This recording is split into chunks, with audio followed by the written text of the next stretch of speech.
우리 오늘 세 번째 강의해 주실 분은 신상원 교수입니다.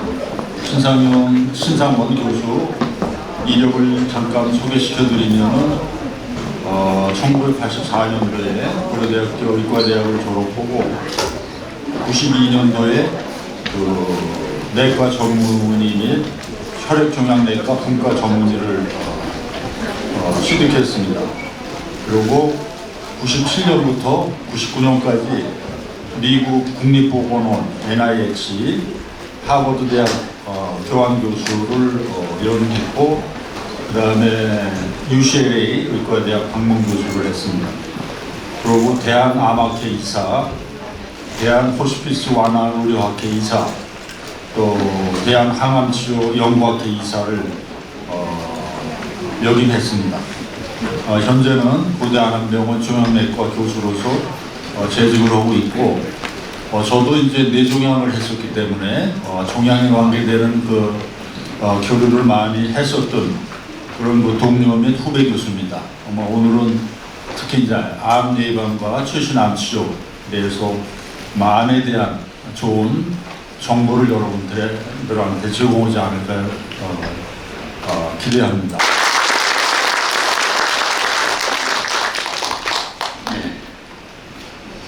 우리 정영구 원장님께서 여기 와서 강의를 해달라고 그러셔서 아마 저한테 좀 지금 뭔가를 좀 배우시려고 그러나 생각을 했었는데, 아까 이 병원을 한번 전업부장님 여러 선생님들의 소개로 돌아보니까 너무 병원이 상쾌하고 깨끗하고 첨단 시설로 되어 있고, 그래서 이 강의를 듣고 싶은 게 아니라 병원 전환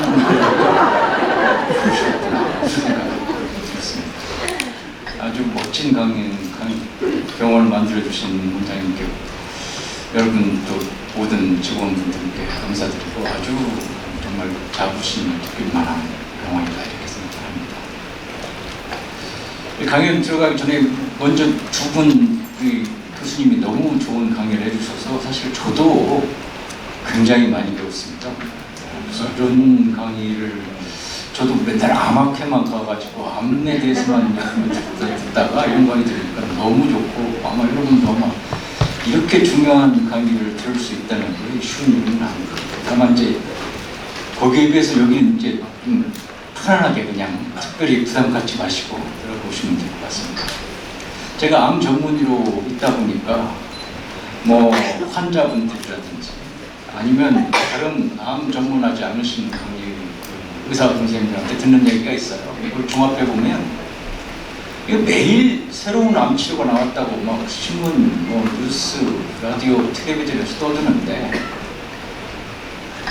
암 환자로 죽는 사람은 여전히 많고, 또 암에 걸리는 사람도 많고, 우리 정영구 원장님도 암 전문 치료하셨지만 너희들 사기치는 거 아니냐 이런 얘기가 있어요. 사실 저도 그런 생각이 들 때가 있어요. 그렇게 오랫동안 우리가 암에 대해서 연구를 하고 전 세계에서 암 연구자를 먹고 사는 사람들이 암 환자보다 더 많다고 그래요, 사실. 그런데도 불구하고 암 걸리는 사람은 여전히 늘어나고 있고, 암으로 죽는 사람도 너무 많은데 이거 어떻게 생각해야 되나, 이런 거에 대해서 한번 여러분과 같이 우리 암 치료하는 사람들은 어떻게 생각하고 있는 것일까, 이 상황 한번 같이 생각해 보자. 그래서 이제 암 치료와 최신 암 치료, 최근에 이제 이루어지는 우리 암 환자들이 암을 어떻게 생각하는지 이런 걸 말씀드릴 텐데, 결국 최근에 들어서는 옛날과 조금 이 분위기가, 암에 대한 분위기가 우리 암 치료하는 사람, 암 연구하는 사람들한테 바뀌고 있다는 걸 저도 느낍니다. 어떻게 바뀌느냐면, 그전에는 암을 무조건 때려잡아야 된다, 암을 없애야 된다, 이거에서 이게 문제가 아니구나. 우리 몸에서 우리 면역세포가 갖는 기능에 대해 생각을 해봐야겠다, 이런 얘기를 하고 있고, 이게 지금 전자현미경 사진인데요. 암세포가 붉게 있는 게 암세포고, 조그맣게 하얗게 회색으로 있는 것들이 이제 면역세포들인데, 면역세포가 암세포를 공격하는 거죠. 정상적인 상황이면은 우리 몸에서 매일매일 암세포가 생겨나도 저 면역세포가 잡아먹어서 암이 안 생겨야 되는 거예요. 그러나 면역세포가 제대로 기능을 하지 못하면은 저기 이제 암세포가 커져서 점점 더 큰 암세포가 되고, 아마 이런 것들 때문에 나이가 들수록 암 환자가 많아지는 것도 이것 때 아닐까 하는 생각을 우리가 하는 거예요. 그래서 이 면역세포를 이용해서 암을 치료하자 하는 것은 벌써 한 100년 전 이상 전에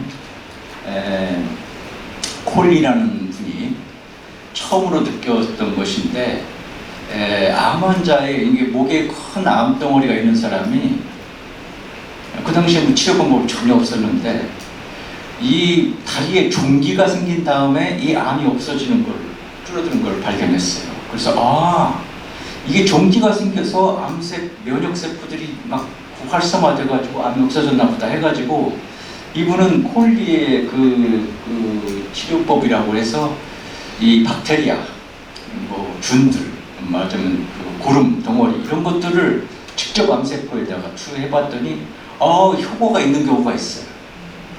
그래서 그 이후로 그게 어느 정도 그 당시 효과를 봤는데 그 이후로는 이제 부작용도 있고 다 듣는 게 아니니까 이게 없어졌다가, 그렇지만 우리 그 암 연구하는 사람들한테서는 이게 언젠가는 면역 치료로 하겠다, 면역 치료로 면역을 이용해서 암을 치료하겠다는 생각을 항상 가지고 있었는데, 이게 거의 100년이 지난 최근에서야 이게 이제 현실화되기 시작했습니다.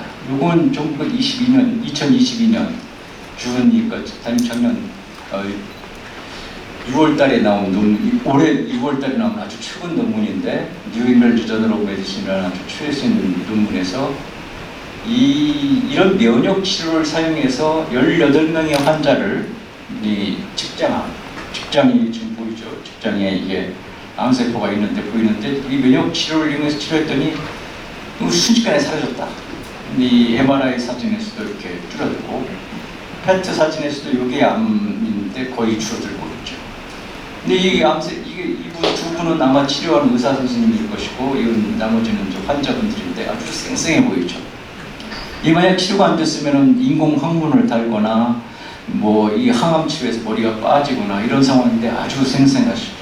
이런 암 치료, 저희도 올 초에 올 6월달에 이걸 보고 저희조차도 깜짝 놀랄 만한.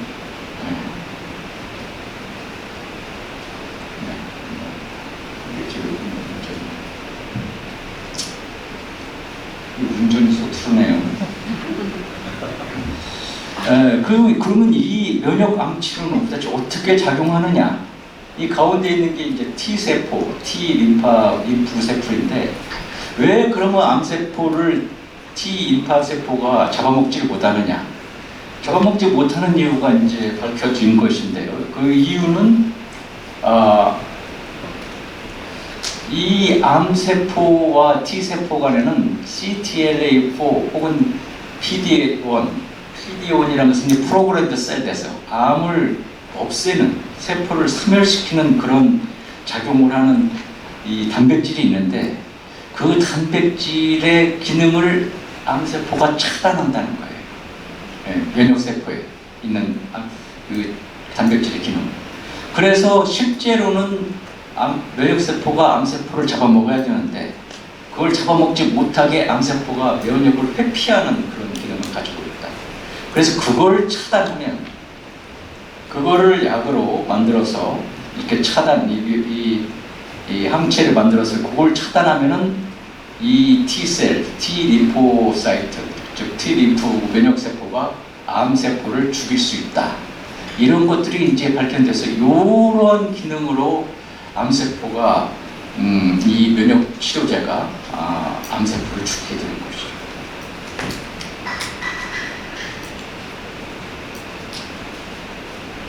그래서 이런 면역 치료제의 가장 큰 장점은, 그전에는 항암 치료를 하면 머리 다 빠지고 몸이 막 비글비글해지고 고통스럽고 이런 상황이 되는데, 그런 게 좀 훨씬 좋아진 거죠. 여기 보면은 뭐 한국 사람의 예도 물론 있지만, 이제 그건 이제 저작권 때문에 외국의 예를 보여드리면 아주 뭐 머리도 찰랑찰랑 하시고 생기가 넘치고, 이 옆에 계신 분은 뭐 매일 뭐 수십 킬로를 자전거 타고 다니면서 이러면서도 항암 치료를 받고 있다는 거예요. 이런 효과는 사실은 제가 그동안 오랫동안 암 치료를 해오면서도 한 번도 느껴보지 못했고, 아, 이런 일이 생기는구나. 암 치료하면 다들 뭐 죽는 치료 아니냐, 뭐 고통스럽고 머리 빠지고 이런 치료가 이제 아니라는 거죠. 또 한 가지 다른 아까 말씀드린 그런 면역치료제 말고 또 다른 형태의 면역치료가 지금 아주 그 뉴스에서 나오고 히트치고 있는 것 중에 하나가 카날 T셀이라는 겁니다. 이거는 면역치료를 이분들 보시면 아주 생기가 활발하시죠. 아주 면역치료 받고 나서 이 면역치료 카드 T셀, 그러니까 세포치료제라고 지금 우리가 얘기하는 거죠. 이것은 몸에서 혈액을 빼가지고 이 중에서 면역세포, 림파구만 빼가지고 그거를 이제 보내면은 여기서 T세포, T림프 세포만 추출해가지고 여기다가 DNA를 조작해서 집어넣으면은 이 면역세포가 암세포를 딱 잡아가지고 죽일 수 있는 능력을 갖게 되는 거예요.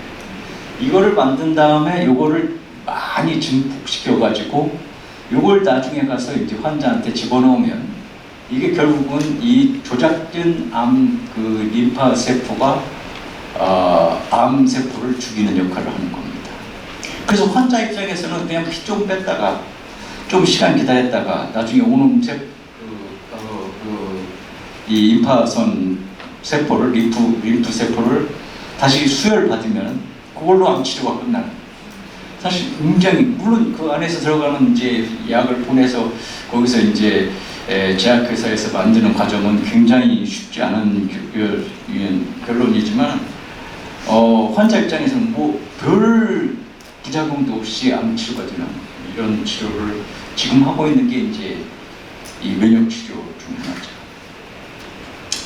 그래서 이게 암세포를 집어넣은 이 면역치료제 카트 T셀을 집어넣으면은 제조합 그 림파구죠. 이걸 집어넣으면은 이 혈액을 돌아다니다가 암세포를 디텍션, 말하자면 딱 찾아가지고 거기에 가가지고 암세포를 죽이는 그러한 새로운 치료법이 지금 받고 있는 것이죠. 비유하자면 이런 치료는 옛날에 뭐 2차 대대전 혹은 이런 때는 B29 폭격기라고 그래서 그냥 폭탄을 마구마구 떨어뜨리던 그런 치료. 이 옆에가 이제 동경이 이제 초토화되는 그런 상황에서 지금 전쟁터에서는 이제 드론을 이용해서 딱 목표물만 딱 조절하는 이런 타겟 치료, 후적 치료제라는 것이 이런 것이고. 그래서 이제 이런 표적 딱 그 암세포가 아닌 치료까지 다 해가지고 머리가 빠지고 고통스럽고 백혈구가 떨어지고 이런 치료를 하기보다는 이 암세포의 어떤 특정한 부위만 치료를 공격을 해서 치료를 함으로써 암세포만 치료하는 이런 것들이 이제 가장 최신 암 치료가 되겠습니다.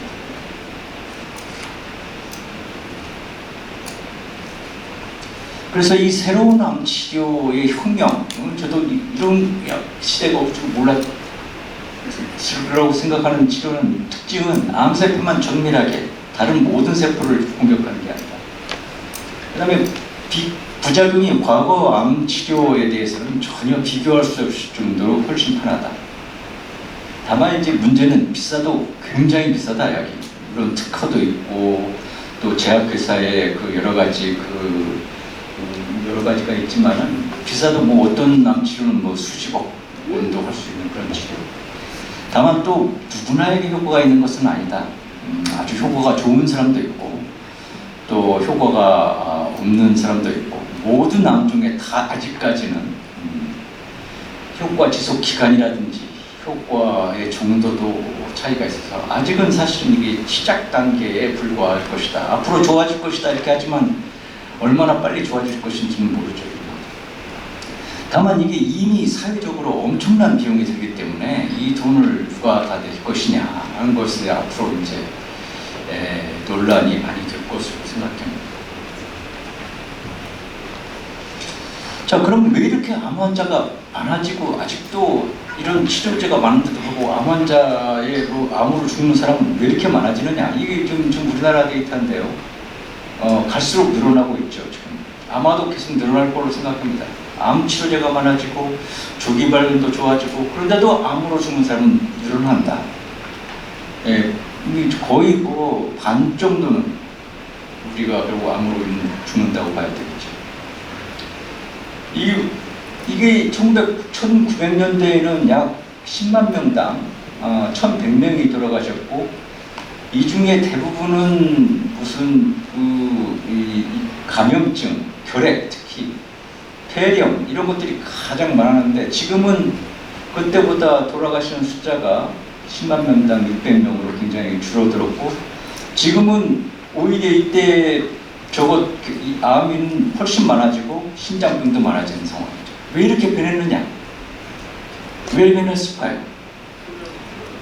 이 사람들을 생각할 때는 저도 같은 의사들은 의료가 좋아져서 그렇다 이렇게 말하고 싶고, 실제로 그런 면도 있겠지만 사실은 여러 가지 해석이 있을 수가 있습니다. 그래서 이 암이 왜 이렇게 늘어나느냐에 대해서 지금부터 한 50년, 60년 전부터 많은 의사들이 고민하기 시작해서, 이분은 스테펜손이라는 분인데 의사이자 인류학자였는데요. 이분은 에스키모에 가서 그 당시에 1930년대, 40년대 에스키모들을 연구를 한 결과 암이 거의 없었다.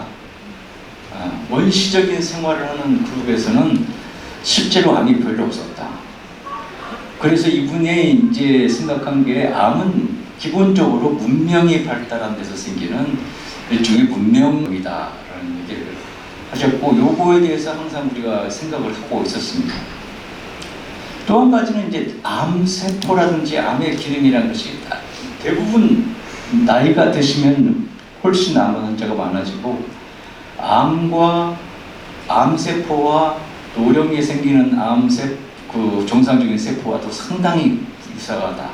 여러 가지 분자 생물학적인 구조가, 이런 것들이 많이 얘기하고 있고, 그럼 문명에서 어떤 거가 도대체 자동차 배기가스냐, 뭐냐, 여러 가지가 따질 때, 이게 1911년도에 발표된 논문인데, 이때 상당히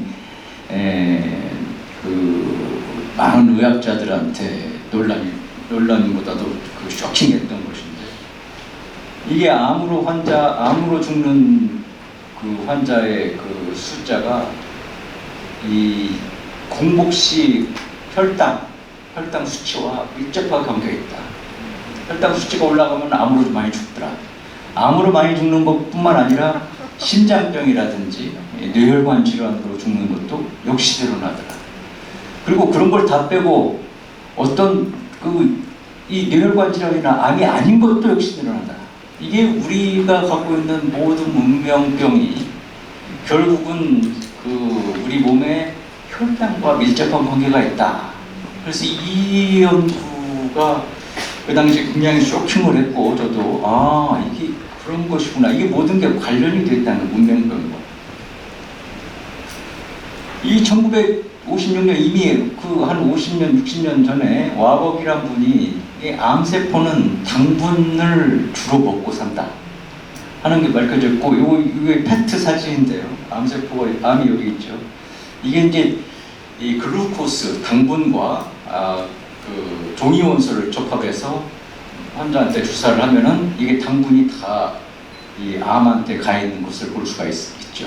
그래서 이게 당분 대사와 이 문명병, 또 암뿐 아니라 여러 가지 질환들이 다 관련이 있을 가능성이 있다.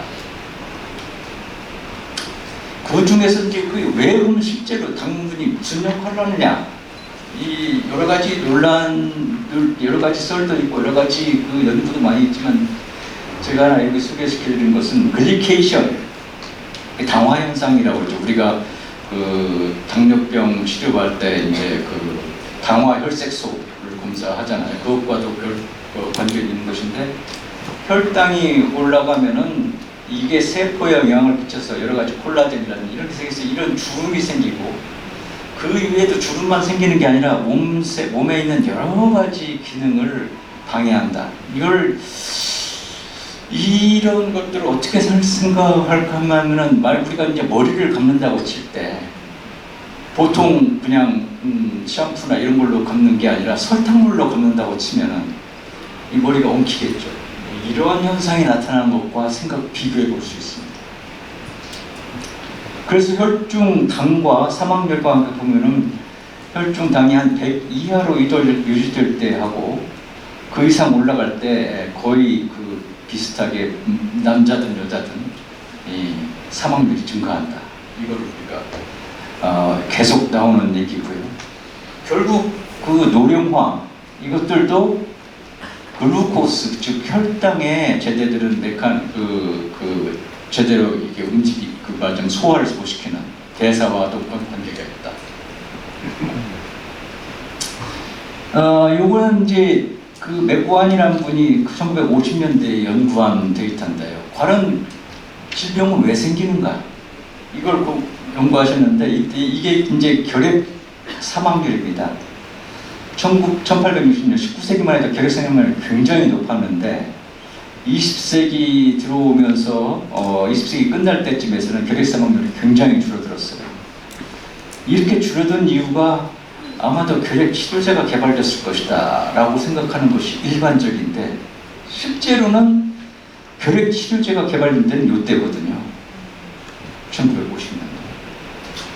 그러니까 실제로는 이때는 이미 결핵으로 인한 사망률이 90% 이상 줄어들었대요. 왜 그럼 줄어들었을까? 왜 이때는 결핵으로 엄청나게 많은 사람이 줄었는데 결핵 치료제가 발견되기도 전에 이렇게 줄어들었을까? 결국은 아마도 의학적인 치료제보다는 우리 몸의 면역력, 우리 몸의 건강 상태가 여러 가지 영향이 있겠죠. 가장 중요하게는 아까 우리 주리 선생님 말씀해 주신 영양 상태, 그 다음에 또 이 하수철이라든지 상수철이라든지 위생 상태 이런 것과도 밀접한 관계가 있을 것이고, 요거는 황만청 교수라고 지금도 아마 근무하고 계신데 오랫동안 암으로 오랫동안 고생하시고 그러는데, 이분이 여러 번 수십 번의 치료와 수술과 항암 치료를 하면서도 이렇게 건강을 유지해서 그걸 완치를 시키시는데, 이분이 드시는 이제 식사가 그 당시에 유명했어요. 이 책이 나온 지가 벌써 한 20-30년 전입니다. 이렇게 당이 거의 없는 식사를 이렇게 하셨던 것이죠. 그래서 아까 말씀드린 대로 이게 결국 면역력이 좋아지면은 암을 치료하는데도 또 암을 생기지 않게 하는데도 굉장히 중요한 역할을 하는 것이고, 다만 그런 것을 어떻게 할 것이냐, 과연 이 면역력이 어떻게 하면 증가할 것이냐, 운동, 감염, 영양이라고 세 가지 제가 지금 써놨지만 면역이 그냥 좋아지는 것도 아니고, 사실은 면역력이라는 것은 우리가 생각할 때는 올라가면 좋고 떨어지면 떨어지고 이게 아니라 아주 조화롭게 움직여야지 되는 거거든요. 너무 올라가면 또 자가면역 질환이 생기고, 너무 올라가도 암세포가 많이 생기고, 너무 떨어져도 안 되고, 이게 말하자면 이 시험 성적이 아니라 일종의 성격 같은 거예요. 아주 부드러운 성격.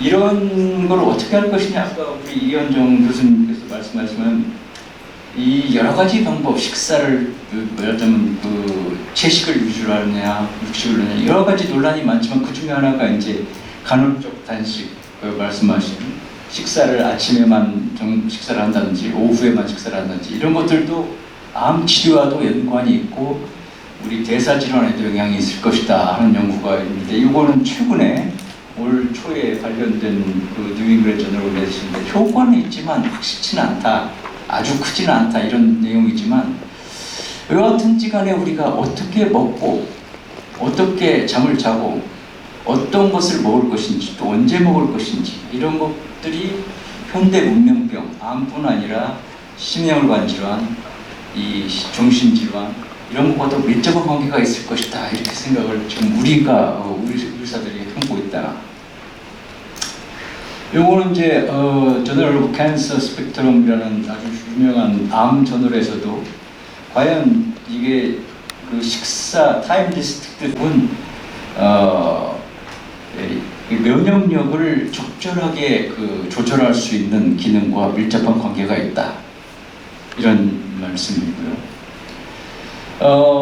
지금 옛날에는 이 슈바이처 박사라는 분이 굉장히 유명했었는데 지금 젊으신 분들은 어쩔지 모르겠어요. 그러나 이분이 1957년에 아프리카에 가서 얘기한 바가 아까 말씀드린 대로 자기가 가봉이라는 아프리카에 1957년도에 가보니까 암이라는 게 있긴 있지만 굉장히 드물었다.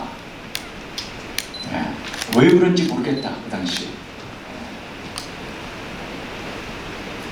이 결국은 저도 이 달짝지근한 이런 걸 굉장히 저도 사실은 좋아하는데, 결국 어떻게 먹느냐, 얼마만큼 먹느냐, 또 언제 먹느냐, 이런 것들이 아마도 이런 암을 포함한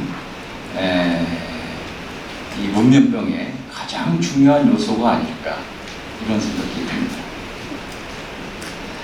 그래서 지금 우리 종양 암 치료하는 사람들이 이제 이 방향이 조금 바뀌었어요. 전에는 체세포 변을 이루느라고 해서 우리가 담배를 피우거나 이 발암물질을 먹거나 발암물질을 접하거나 그러면 암이 생겨서 그게 나중에 암으로 죽는다, 이건데 지금은 면역복제이론, 이뮤 서프레션 테오리라고 하는데, 면역복제이론, 암세포가 생겨도 면역이 적절하게 유지가 되고 있으면, 아주 조화롭게 유지가 되고 있으면 그 암세포를 잡고 아니면 더 이상 커지지 않게 하고 해서 조절될 것이고, 우리가 암 치료할 때는 이 면역을 적절하게 유지하는 것을 굉장히 중요하게 생각을 해야 된다 하는 쪽으로 점차 바뀌고 있습니다. 그래서 이제 오늘 말씀드린 이 면역 치료제는 그동안 우리가 암 치료하면은 보는 고통스러운 암 치료에서 벗어나서 이 생존율을 상당히 증가시키고 있고, 그러나 아직은 뭐 이렇게까지는 아니죠. 이렇게까지 되리라고 결국은 우리가 기대를 하고 있지만 아직은 아니지만, 그리고 또한 또 암을 예방하기 위해서는 우리가 어떻게 하면 우리 몸에, 내 몸에 바깥에서 오는 게 암이 아니라 내 몸에서 암을 조절할 수 있는 능력을 우리가 길러야지 되는 것이다 라는 생각을 더 많이 하게 됩니다. 네, 감사합니다. 또 최신 아마 여러 가지 학술적인, 과학적인 근거를 토대로 아마 이런 훌륭한 강의를 해주셨습니다. 그래서 여러분들 얘기 많이 들으셨겠지만은 면역 치료제가 요새 많이 각광을 받고 있고, 또 가격이 워낙 비싸서 사용을 못하고, 또 이제 이것 때문에 심평원에 또 건강보험에 이런 치료비를 좀 싸게 해달라고 여러 가지 데모도 하고 이런 요구를 하는 걸 아마 가끔 뉴스에서 들으셨을 겁니다. 그래서 최근 암에 대한 아주 정제된, 요약된 그런 강의를 해주셨습니다. 그래서 암에 대해서 어떤 내용이든지 궁금하시거나 또 알고 싶은 내용이 있으면은 질문을 해주시기 바랍니다.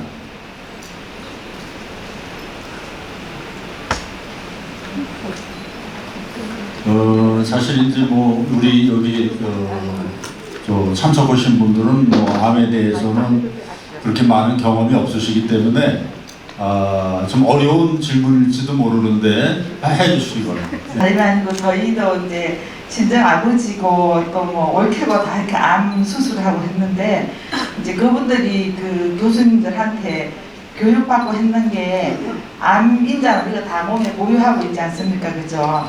근데 이제 암인자가 찬성질을 좋아한다고 그러더라고요. 그렇죠. 차운 거. 그래서 항상 몸을 따뜻하게 하라고. 그저 같은 경우에는 이제 아버지도 아니고 하니까는 이렇게 좀 일도 많은 그건데 잘 때 되면 항상 저는 다른 데도 시원하들 이렇게 또 예전에 이제 가슴 쪽에 이렇게 뭐 작은 정유도 하나 빼놓고 해서 잘 때는 항상 입으로 가슴에 또 덮고 자고 하는데 진짜 그게 맞는 말인지. 아유, 좋은 질문 네. 해주셨어요. 제가 답변을 드리면은 사실은 암 환자들이 지금 질문하시는 것과 똑같은 질문을 많이 하시고 어떤 분은 뭘 먹어야 되느냐 아니면은 뭐 어떻게 해야 되느냐 이게 굉장히 많거든요. 근데 아까 제가 잠깐 보여줬으면 간헐적 단식 이런 얘기도 했지만은 사실 잘 모르는 거예요. 그리고 사람마다 너무 달라요. 같은 식사를 하더라도 어떤 쫄쫄 붓는 사람이 어떤 분들은 그냥 피골이 상접하신 분들이 먹으면 안 된다고 해서 안 먹고 있다 이런 분도 있으시고 암 환자는 잘 먹어야 된다고 해서 잘 먹고 있는데 이미 체중이 과체중인 분도 계시고 사실은 사람마다 다 다를 수밖에 없다고 말씀드릴 수밖에 없어요. 그래서 실제로는 우리 몸에 결국은 그 가장 적절하게 조화로운 상황을 만들어야 되는데 그 상황이 사람마다 다를 수 있죠. 어떤 분들은 그냥 지금 말해도 차가운 걸 싫어하고 더운 걸 너무나 더우면 몸의 컨디션이 나빠져서 괴로울 수도 있고 그래서 사실은 적절한 컨디션이란 것은 사람마다 다를 수밖에 없고 다만 여기서 말씀드린 것은 더운 것을 무조건 좋아하는 것은 아니다. 다만 좋은 건 전혀 아니고 그게 어떻게 했을 때 적절한 컨디션을 자기가 찾느냐 이게 중요한 것인데 그건 사람마다 다르고 추운 것은 나쁘고 더운 건 좋고 좋은 건 더운 건 나쁘고 추운 건 좋고 이런 건 아직 없다 이렇게 말씀드리겠습니다. 감사합니다. 예, 예우하고 우리가 초창기 때 의사가 돼서 이제 전문가이 입문했을 때 암 환자에 대한 그 치료 및 치료 효과하고 지금하고는 하늘과 땅 차이거든요. 실제로. 그리고 이제 항암제를 많이 개발하고 쓰면서 암은 이게 수술 오는 병이 아니고 약물 치료 오는 병이다라고 이제 얘기도 돼 있고 또 그게 현실화되고 있는 상황이고 그런 상황인데 그래서 지금 여쭙고 싶은 거는 그 항암제를 써서 좋아지는 병이 있잖아요. 그렇죠. 근데 그런 병은 분명히 있고 항암제에 효과가 없는 병도 분명히 있고 그건 이제 어느 정도 이 판가름이 돼 있는데 그 면역 치료도 지금 보면은 워낙 이게 차이가 어떤 건 워낙 잘 되고 어떤 건 뭐 별로 효과가 없고 이런 그 상황인데 우리나라에서 발병 빈도가 높은 종양들 있잖아요. 뭐 콜론, 대장암이라든지 위암이라든지 또 뭐 갑상선, 유방 이게 제일 많은 병인데 이런 병들에 대해서 앞으로 이런 그 쉽게 해서 임뮤노세라피, 면역요법이 그런 것들도 우리나라가 세계에서 가장 예후가 지금 치료 성적이 좋은 거로 알려졌는데 현재까지는 그런 것들이 면역 치료도 그 정도 이상으로 나올까 하는 거에 대해서 혹시 전문가 입장에서 그러니까 항암제를 어느 정도 역할을 할 것이고 어느 정도가 면역 치료가 역할을 할 것인가 요거에 대한 대로 과거에는 폐암은 어떻게 치료하고 간암은 어떻게 치료하고 위암은 어떻게 치료하고 이렇게 치료했었어요. 사실 저희가 오랫동안 지금은 이제 그게 아니라 폐암이건 간암이건 위암이건 간에 이게 면역 치료제에 들을 수 있는 상황이냐 세포냐 아니냐를 따지는 거예요. 그래서 검사를 따로 해가지고 아까 PDL 검사를 한다고 했어요.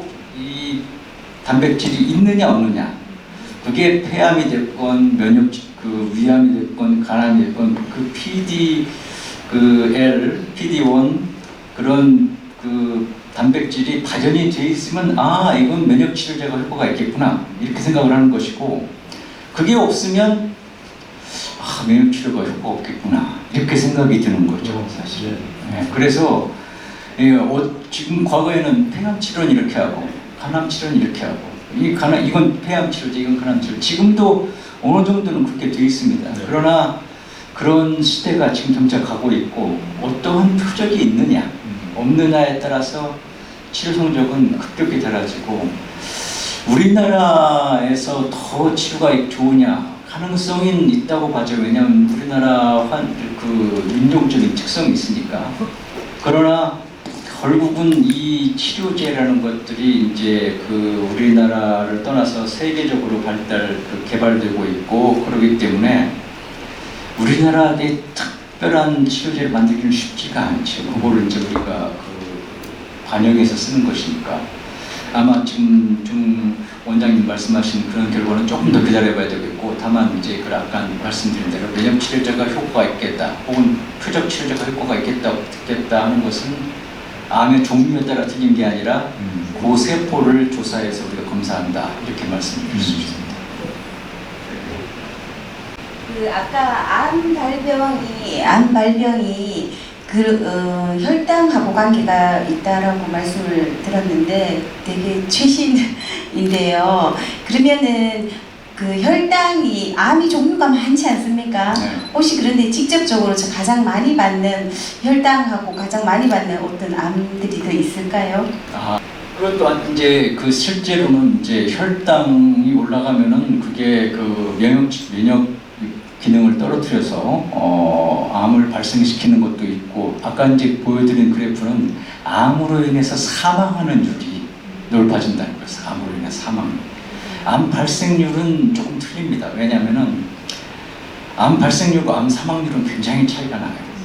암 발생이 아무리 많아도 안 죽는 암이 있어요. 예를 들어서 갑상선암 같은 거, 피부암 같은 거는 암 발생률은 굉장히 높지만 그걸로는 잘 안 들어가시는 거죠. 그러나 이제 위암이라든지 폐암 같은 것은 발생률보다는 암으로 돌아가시는 분이 많은 거죠. 그래서 실제로는 암 발생 혈당이 높아지면 암 발생률이 높아지느냐, 이거는 확실치 않아요. 왜냐하면 암 발생률은 얼마나 검사를 많이 하느냐, 검사를 많이 하면 암 발생률이 높아지는 거거든요. 그래서 쉽지 않아요, 그게. 그래서 오히려 혈당이 높아지면 암이든 심장병이든 무슨 병으로든 돌아가실 가능성이 더 많아진다, 이렇게 생각하시는 게 좋고,